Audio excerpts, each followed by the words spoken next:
Hari ini saya ingin coba menganalisis bedanya teologi Insinyur Niko atau Pendeta Niko dengan teologi Pendeta Dr. Stephen Tao. Karena kedua aliran gereja ini sangat mirip, ya, walaupun keduanya saling menyesatkan, gitu ya. Jadi teman-teman dari karismatik, ya seperti Pak Niko juga tentunya menganggap Reform itu bidat karena tidak penuh Roh Kudus, tidak berbahasa roh, begitu ya.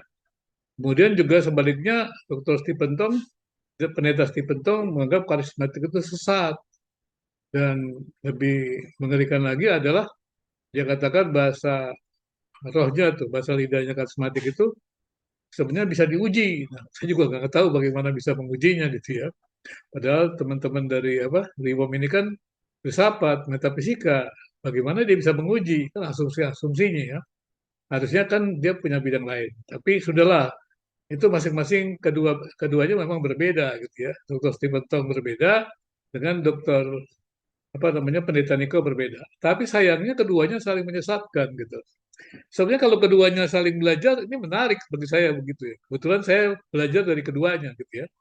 Artinya bukan bukan saya pernah ke Paniko. Saya kenal Paniko tuh dari beliau belum jadi pendeta gitu. Karena saya adalah peneliti jadi banyak ke tempat. Kemudian beliau masuk ke Jakarta bersama dengan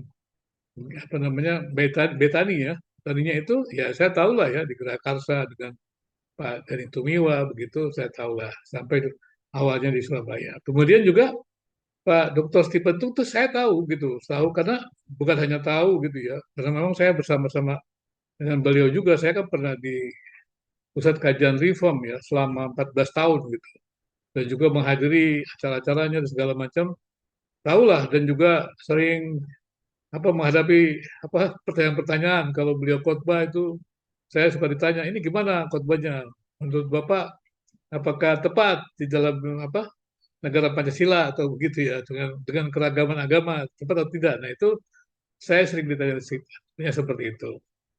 Nah biasanya saya mencoba menghindari ini kan khotbah-khotbah Pak Dito tertentu kan dalam konteks ya kalangan sendiri gerejanya yaitu urusan dogma gerejanya lah bukan urusan kita yang beragam agama gitu. Tapi kan dan dia selalu mengatakan khotbahnya kalangan sendiri ya sudah kita nggak usah membahas lagi itu kan urusannya sinode bukan urusan kita gitu.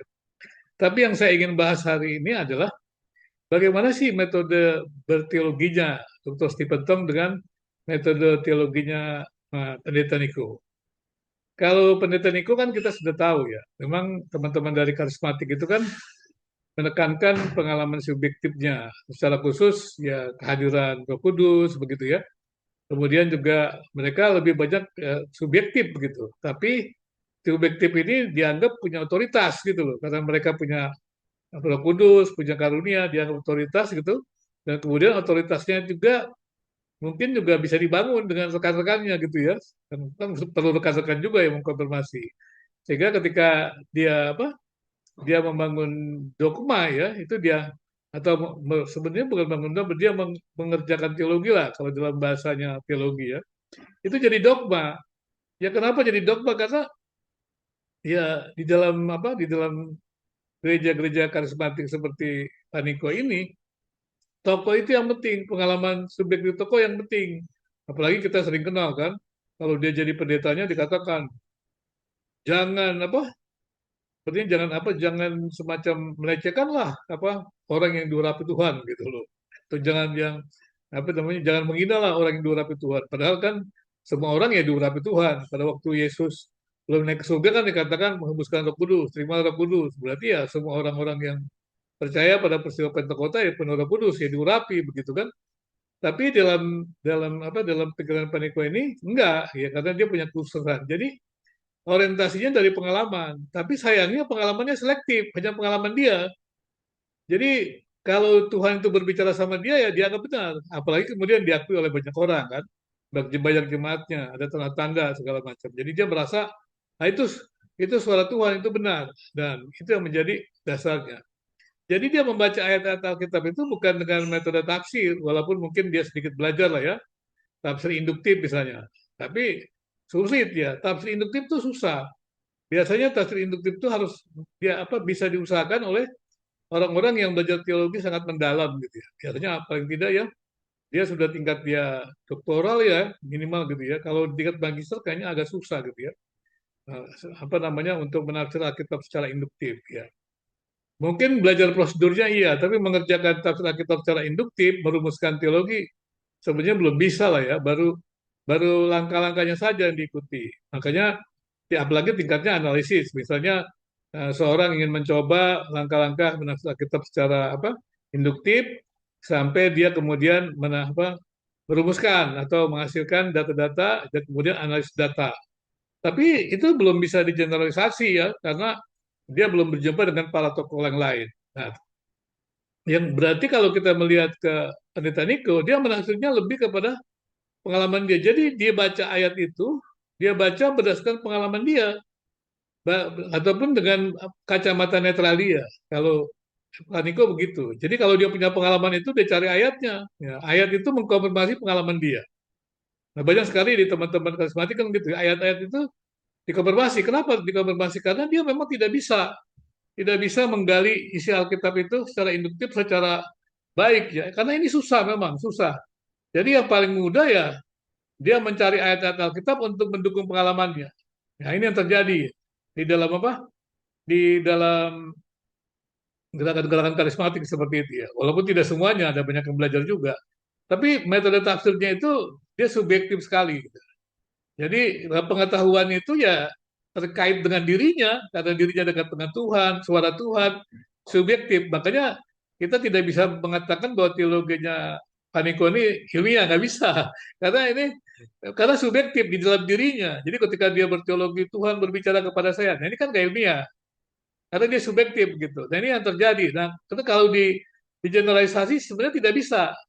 Tapi kalau dia paksakan orang lain percaya, ya bisa. Tapi kan seberapa besar kuasanya untuk memaksa orang lain percaya. Dan ini cirinya dari pendeta Niko. Nah, kemudian kita melihat bahwa dengan berteologi seperti ini terlalu banyak sebenarnya hal-hal yang bisa apa yang tidak dia bisa jelaskan secara baik atau buktikan. Lebih baik tidak buktikan. Tapi memang kalau dia tafsir teologi seperti ini, dia memang tidak membuktikan. Karena dia pikir itu iman gitu loh. Dia punya Roh Kudus, kalam Roh Kudus, segala macam itu pokoknya terkait dengan dirinya, subjektif itu loh. Sebenarnya kan tidak bisa dipaksakan ke orang lain gitu. Tapi ya ketika dia merasa dirinya menjadi pemimpin, ya orang lain harus terima. Nah ini yang bahayanya di situ. Dan kalau orang menerima dia seperti itu, maka nanti anak buahnya akan sama seperti dia. Jadi kalau kita melihat ya teman-teman di karismatik sama sebenarnya, bahwa semua yang mengikut pendeta Niko ya mirip dengan dia. Karena kalau tidak mirip ya berarti kan dianggap sesat juga gitu loh. Nah bagaimana dengan pendeta Stephen Taub? Pendeta Stephen Taub ini kan latar belakangnya kepada filsafat. Dan kemudian bagaimana cara dia membaca Alkitab? Cara teman-teman Reform membaca Alkitab itu deduktif. Nah biasanya yang sederhananya mereka menggunakan namanya ya teologi sistematika lah. Jadi kalau untuk amannya berkhotbah ya baca aja buku-buku doktrin, buku-buku sistematika, kemudian cari ayat-ayat. Dan ayat-ayat itu disocokkan dengan seperti itu. Jadi ayat itu dibaca dengan uh, apa namanya dogma gitu loh. Nah itu yang terjadi juga sebetulnya di dalam apa? Di dalam kehidupan teman-teman dari Reform. Karena dia deduktif. Walaupun teman-teman dari Reform itu selalu mengatakan dia adalah uh, ada world view gitu kan, ya ada world view-nya gitu ya, grand naratif gitu ya, cerita besarnya kemudian gitu ya dimasukkan jadi ada world view-nya, itu menjadi kacamata gitu, kacamata membaca ayat-ayat itu seperti itu. Nah kalau sudah melihat ini kan kita lihat sebenarnya kan dogmatika itu kan tidak sempurna sebenarnya gitu. Dia proses rumusan dari seorang seorang manusia, seorang teolog. Maka ketika dia dipakai membaca ayat-ayat kitab, ya, kemudian dia menafsirkan itu sebenarnya dia hanya harusnya menyesuaikan apakah dogma itu didukung ayat-ayat Alkitab atau tidak. Jadi kalau kita bicara tentang penelitian deduktif, maka dogma itu kemudian kita lihat nih, orang merumuskan dogma itu, mengatakan dogma itu, ada nggak dukungan ayatnya? Kalau dukungan ayatnya ada, ya ketika kita katakan benar. Nah itu biasanya mereka membuat pembuktian demikian ya. Pembuktiannya apakah khotbahnya didukung ayat atau tidak gitu. Tapi kan kemampuan melihat apakah didukung ayat atau tidak itu juga tidak mudah begitu. Dan ini harus pembelajar teologi yang cukup baik begitu. Nah kemudian kepada yang menariknya adalah ketika Dr. Stephen Tong ini melihat karismatik dengan kacamata, ya sebenarnya bukan kacamata dogmanya reform ya, mungkin lebih banyak kacamatanya Dr. Stephen Tong gitu loh.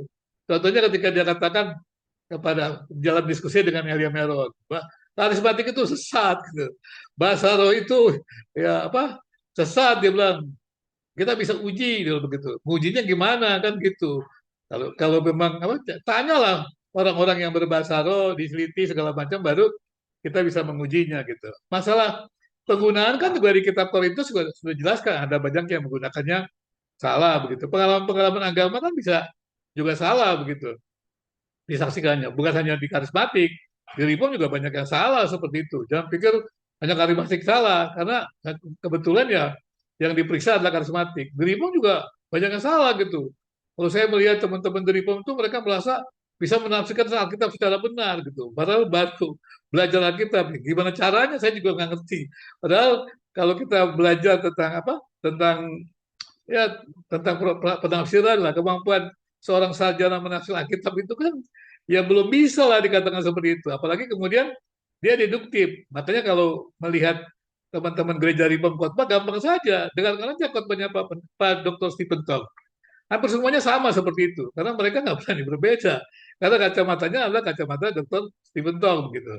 Nah kemudian pertanyaannya adalah gini kalau begitu, bagaimana dengan dogmanya Dr. Stephen Tong ini? Dogmanya Dr. Stephen Tong ini juga kan, dia kan bukan seorang ahli teologi, seorang apa namanya, kalau mungkin kita katakan seorang ahli teologi lah, karena memang dia belajar teologi, tapi kan ya, lebih kepada pengembalaan. Jadi bagaimana dia berteologi? Dia menggunakan juga apa rumusan-rumusan dogma itu. Misalnya dia bilang Calvin, berarti dia pakai kacamata Calvin untuk itu. Tapi kan kacamata Calvin waktu dia pakai untuk membaca itu kan tidak tidak sempurna dogmanya itu tidak tanpa salah dan kemudian juga ruang dan waktunya kan juga berbeda. Nah kemudian ketika dia membaca itu pakai realitas itu dia harus hati-hati juga. Jangan apa jangan jangan dia pikir apa segalanya itu merupakan pandangan yang tepat sekali gitu. Jangan seperti itu ya. Maksudnya kita harus hati-hati gitu. Maksudnya adalah ketika dia membaca itu kepada apa realitas itu dengan dogma itu ya dia hanya bisa membaca itu apakah sesuai atau tidak gitu. Hanya melihat apakah tidak sesuai atau tidak sesuai. Tapi nggak bisa dibilang sesat atau tidak sesat gitu loh. Itu kan ponis gitu. Ponis. Mungkin ya kalau dikatakan prosedurnya berbeda, salah gitu. Keputusannya tidak dukung data. Kalau saya lebih senang mengatakan begitu. Rumusnya tidak dukung data gitu misalnya. Nah itu lebih enak lah ya. Tapi kalau dibilang sesat itu kan hakim gitu, ponis gitu. Apa benar mereka sudah seperti itu? Apalagi waktu saya lihat pendeta Antonius Un ya, yang membaca karismatik itu dia pakai yang namanya apa namanya filsafat pragmatis gitu. Kenapa dia bacanya analisis? Baca dong dari berbagai sisi, kemudian dia analisis gitu kan. Kemudian tidak, kemudian baca lagi jemaatnya juga dengan filsafat-filsafat itu, kemudian dibandingkan. Jadi maksud saya begini, kalau kalau teologinya Dr. Nico itu kan dia dari pengalaman subjektifnya dia. Tapi kalau di teologinya teologinya Dr. Stephen Tong ini karena dia latar belakangnya filsafat, sebenarnya dia menggunakan common sense. Tapi harusnya Pak Dr. Stephen Tong tahu common sense itu kan terbatas gitu loh. Common sense itu tidak sempurna begitu. Dan kemudian dia tidak masuk dalam penelitian, berarti dia selektif. Nah, sayangnya beliau tidak melihat bahwa data-data yang digunakan itu selektif. Waktu misalnya seperti apa? Seperti Antonius pendeta Antonius mengundang Pak Angga. Itu kan Pak Angga itu selektif. Diambil Pak Angga satu orang kan. Harusnya jangan begitu. Dia teliti lebih dalam lagi. Demikian juga apa? Pak Dr. Stephen Tong. Jangan dengarkan orang-orang pendetanya atau jemaatnya yang bukan betul-betul dari karismatik. Harus harus dilihat secara mendalam, teliti secara mendalam, jangan selektif. Sebentar-sebentar apalagi mengatakan dari setan, jangan cepat-cepat begitulah. Seperti Kalbat aja. Kalbat itu pernah begitu. Kalbat kan pernah ditanya, menurut Anda apa? Kalbat gitu. Agama di luar Kristen itu dari mana? Dari setan dia bilang. Apakah Anda pernah mengenal dengan baik agama-agama di luar Kristen? Belum. Nah ini kan a priori gitu loh, common sense tapi selektif. Jadi nggak bisa. Sekarang ini sudah nggak zaman lagi seperti itu. Kemudian kita harus juga berusaha untuk meneliti lebih baik. Nah, kemudian Contohnya lah, kalau saya berbicara kepada banyak orang misalnya, saya katakan di Indonesia itu ya semua agama itu menuju surga. Wah, ada yang marah. Pak misal mesti punya konsisten dong, punya pengomitan. Ya coba aja Anda tanya, saya konsisten loh. Kalau saya tanya agama-agama itu mereka percaya, mereka mengatakan masuk surga. Enggak, kita mesti yakin. Ya keyakinan kan lain, keyakinan Anda masa disamakan dengan yang lain. Jangan begitulah, gitu kan. Sekarang kita coba lihat datanya seperti itu. Nah, inilah yang menjadi persoalan bagi saya. Agama-agama itu tidak menyadari mungkin ya karena dia kan dengan iman gitu. Tapi begitu dia keputusan absolut gitu loh. Dan repotnya lagi rumusan dogma itu biar modelnya rumusan dogma seperti apa? Seperti karismatik. Nah, rumahnya karismatik itu kan dia pribadi gitu lah. Harusnya sebaiknya teman-teman karismatik itu berkumpul lah, merumuskan gitu. Seperti teman-teman di Betel ada klasisnya, ada klasisnya kan. Nah, berkumpul seperti itu supaya lebih baik. Nah, kemudian di apa di gereja reform Stephen Tong ini juga sebenarnya berkumpul. Tapi persoalannya gereja reformnya Dr. Stephen Tong itu mirip dengan gerejanya Dr. Nico. Mengapa saya katakan mirip? Karena dia kan bukan sinodal sebenarnya, walaupun dikatakan sinodal. Gereja reform itu kan masih di tangannya Dr. Stephen Tong gitu kan, yang menjadi pimpinannya. Makanya saya berkali-kali pada waktu saya di sana saya bilang, ini masa depannya gimana ini? Nanti kalau beliau ya menghadap Tuhan, siapa yang akan menggantikannya? Siapa yang akan dengarkan apa anak buahnya? Masa ada orang mau dengarkan? Karena saya pernah bertemu dengan pendeta-pendeta dari gereja Reform keluar, kemudian mereka merasa bisa menjadi pengkhotbah yang besar. Saya bilang jangan ingat, Anda itu didatangi orang pada waktu itu bukan gara-gara ada pengkhotbah yang hebat, karena ada nama labelnya gereja Reform. Jadi jemaatnya datang walaupun nggak suka dengan Anda. Kalau nggak percaya coba uji dan dia uji dan saya sempat dampingi. Nah, dibuat acara begitu. Ya sedikit yang datang, yang saya bawa orangnya lumayan supaya dia jangan takut-takut, supaya dia jangan minder saya bawa sedikit. Kemudian saya jelaskan, ini nggak bisa seperti itu. Dan Anda terlalu yakin seperti itu. Maksudnya, itu adalah wadahnya. Itu maksud saya adalah begitu. Jadi, ya memang ini kelemahan-kelemahan dari orang-orang yang hamba-hamba Tuhan yang punya, atau yang figur begitu ya. Jadi, demikian juga nanti ketika apa terjadi pergantian dengan pendeta Niko, dengan juga demikian juga pendeta Stephen Tong, demikian juga yang terjadi dengan pendeta Octavianus, demikian juga yang terjadi dengan STI, ini terjadi di mana-mana. Jadi saya tidak sedang apa menyerang orang-orang, kan saya menyampaikan penelitian saya. Kalau memang penelitian saya ini ya diuji aja gitu loh, jangan jangan dimarahin saya ini. Ya saya biasa begitu, mengatakan apa adanya. Namanya juga seorang peneliti gitu kan. Dan saya juga tahu bagaimana mengerjakan teologi. Apalagi saya seorang peneliti. Pasti kan saya tahu juga prosedurnya untuk meneliti. Kualifikasinya saya tahu karena itu yang saya ajarkan kepada banyak orang. Sampai ya persoalan masalah pengetahuan dan proses kognitif, ya itu pasti saya tahu karena saya adalah seorang dosen yang memang di bidang pendidikan. Mengukur dengan efektivitas belajarnya saya tahu juga begitu. Jadi nggak salah loh kalau saya bicara seperti ini. Jadi jangan dihubungkan seperti karena ilmu itu, sains itu di luar diri saya gitu loh. Nah bedanya tadi ya kalau Dokter Niko ilmunya apa pengetahuan teologinya di dalam dirinya gitu loh, subjektif gitu kan. Tapi kalau sains itu di luar dirinya data gitu. Dan kemudian sayangnya juga itu metafisika. Jadi teman-teman yang berteologi model filsafat ini maaf ya teman-teman yang saya amati gitu ya. Dia juga begitu dalam dirinya. Akhirnya kemudian dia berkumpul wadahnya dia yang sempurna. Nah bahaya juga nih ya mirip-mirip Katolik lah. Ketika kumpul semuanya dia jadi Tuhan. Nah, itu karena itu tidak salah kalau Romo bukan Romo siapa Allegro ya mengatakan Protestan itu semuanya paus gitu loh. Ya memang paus seperti ya kan. Apa yang dikatakan Dr. Stephen semua harus ikut. Dia katakan benar. Kayak paus gitu, seperti paus di Katolik.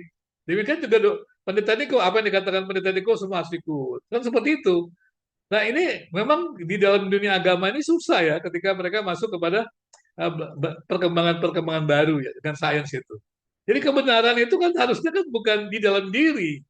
Memang pengalaman agama itu ada dalam diri kita iman. Tapi kalau kita sudah membuktikan kepada orang lain dengan bukti, bukti itu bukan di dalam diri. Makanya waktu dikatakan, oh karismatik dengan bahasa rohnya bisa diuji. Ujinya gimana?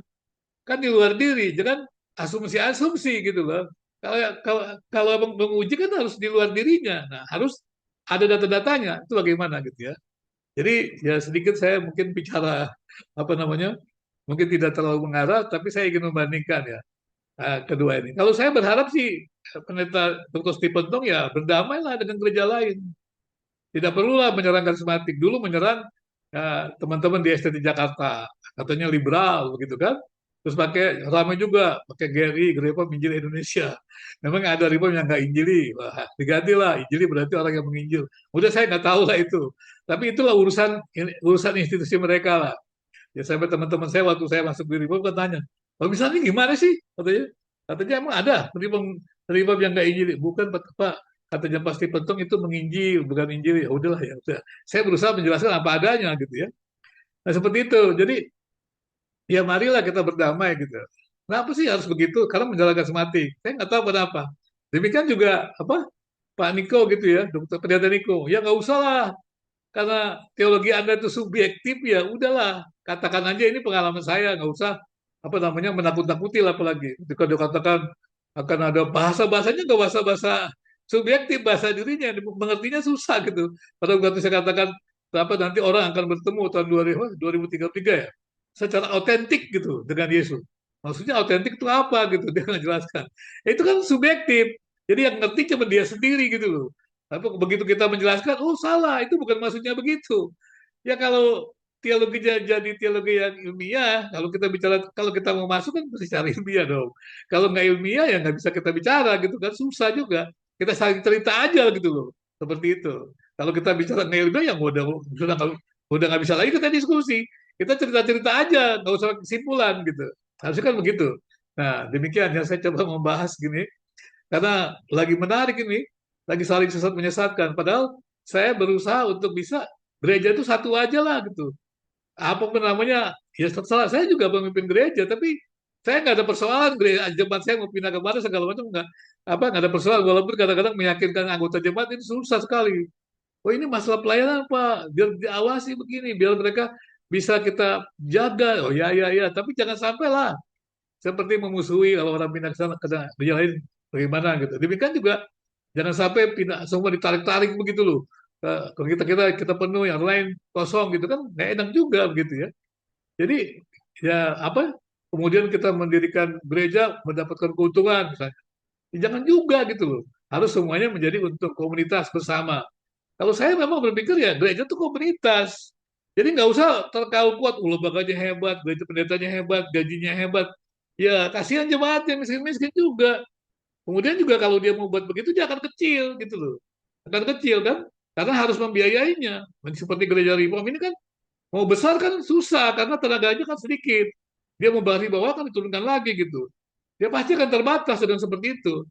Ya mungkin ya, nanti ada alasannya kecil itu indah. Ya udah nggak apa-apa lah gitu. Tapi jangan menyerang yang banyak juga seperti itu.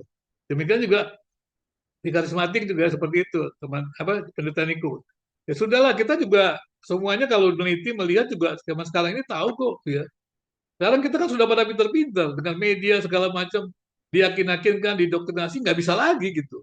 Jadi kalau dulu kan kita ditakut-takuti, dikhotbahin dengan cara menggedar kan kita takut. Kalau sekarang seperti itu kan enggak. Paling-paling kita, terkesan yang keren gitu kan. Tapi kan nggak akan mempengaruhi kita untuk bisa menerima atau tidak gitu. Seperti itu. Hanya ya kagum aja, keren, teknik berkhotbahnya segala macam mempengaruhi segala segala macam seperti itu. Karena bagi kita percaya bahwa orang percaya itu bukan karena orangnya, karena bukan suaranya, bukan gaya berkhotbahnya, bukan, tapi karena anugerah Tuhan gitu. Jadi ya udah, kalau memang dikatakan Tuhan Yesus kita harus bersatu, ya bersatu aja gitu loh. Kan yang membuat kita bersatu kan bukan kita. Jadi gereja itu satu kan gara-gara Tuhan yang menyatukan gitu. Terus jangan bilang, oh dia bukan gereja, dia sesat. Gimana caranya? Dia udah bilang gereja, udah masuk gereja kok. Anda mau dirikan gereja sendiri? Apa nanti mau jadi seperti teman-teman Katolik juga begitu, yang membuat Katolik dengan Protestan nggak bisa bersatu. Karena Katolik menganggap dia gereja satu-satunya. Gereja lain bukan gereja. Ya, ya seperti itu. Jadi nggak pernah bisa lah. Apa namanya persatuan gereja itu nggak bisa karena dia maunya gereja Katolik aja seluruh dunia ini. Karena yang dapat warisan gereja dari Tuhan hanya Katolik, yang lain bukan. Nah ini persoalan itu yang terjadi kan dari gerakan okumene. Kenapa tidak ada lagi gerakan-gerakan okumene? Karena memang begitu persoalannya. Ya udah kita berbeda aja, tapi tetap bisa bekerja sama. Kalau memang persoalannya begitu ya nggak apa-apa. Ya reform tetap reform, karismatik tetap karismatik. Nah, kalau kita bisa berada di negara dengan beragam ini, dengan Pancasilanya, kenapa kita tidak bisa menerimanya? Kalau kita menyerang terus, saling menyerang gereja, berikan label bidat atau segala macam, apa hubungannya? Kalau dulu kan memberikan label bidat ada negara, dia ditangkap. Sekarang ngapain kita ngomong begitu? Kan nggak benar lagi. Negara memberikan tempat. Ada 13 aras nasional. Masa kita bilang, ini nggak bisa. Orang 13 aras nasional itu ada di pemerintah. Jadi nggak usah lah gitu. Bilang aja beda. Apalagi dogma itu kan bukan keluar, ke dalam. Tidak ada dogma itu yang keluar. Dogma itu mengikat ke dalam karena rumusan dari para pemimpin agama, pemimpin pemimpin tokoh agama itu bukan orang luar. Jadi kalau berantem dogma itu dengan orang luar itu nggak benar. Itu memaksakan, menyeragamkan apa dia mau jadi apa menjadi apa namanya kelompok yang paling besar dari semuanya kan enggak. Tapi ya kita harus hati-hati lah ya. Kadang-kadang kita merasa ya kita harus menjadi yang paling hebat, paling besar dari semuanya gitu ya. Waktu kecil kita katakan kecil itu indah, udah mulai berambut besar, kita ingin yang lebih dari itu. Ya kita itu aja lah, menerima lah perbedaan, menerima apa yang sudah ada ya, seperti itu ya. Jadi ini saya coba melihat sekilas ya persamaan dan perbedaan dari pendeta Stephen Tong dengan pendeta Niko. Ya kiranya keduanya bisa berdamai gitu ya. Walaupun memang sulit juga ya. Waktu saya bicara dengan apa di YouTube ini tentang apa katakan nggak boleh gitu, nggak benar Pak Niko mengubarkan seperti itu karena Tuhan Yesus tidak dia nggak mau bilang ya udahlah kalau nggak mau ya sudah kan gitu. Memang ya yang eksklusif itu kita nggak usah paksakan lah ya. Mari yang inklusif aja. Saya sarankan ya gereja Reform ya harus sudah tahu orang Reform harus sudah tahu dong bahwa di dalam publik itu harusnya inklusif. Kalau Anda nggak tahu juga ya lucu gitu loh. Demikian juga orang-orang dari apa dari teman karismatik seperti itu. Kan tahu teologi publik ya. Teologi publik kan berarti nilai-nilai inklusif bukan nilai eksklusif. Kalau Reform punya nilai eksklusif ya untuk Reform lah. Kalau karismatik punya nilai eksklusif ya untuk karismatik. Jangan dipaksakan. Ya, kayaknya keduanya bisa berdamai lah ya supaya apa jagat teologi gitu ya menjadi lebih nyaman gitu ya. Apalagi sudah anak buahnya juga sudah pada bicara juga gitu ya.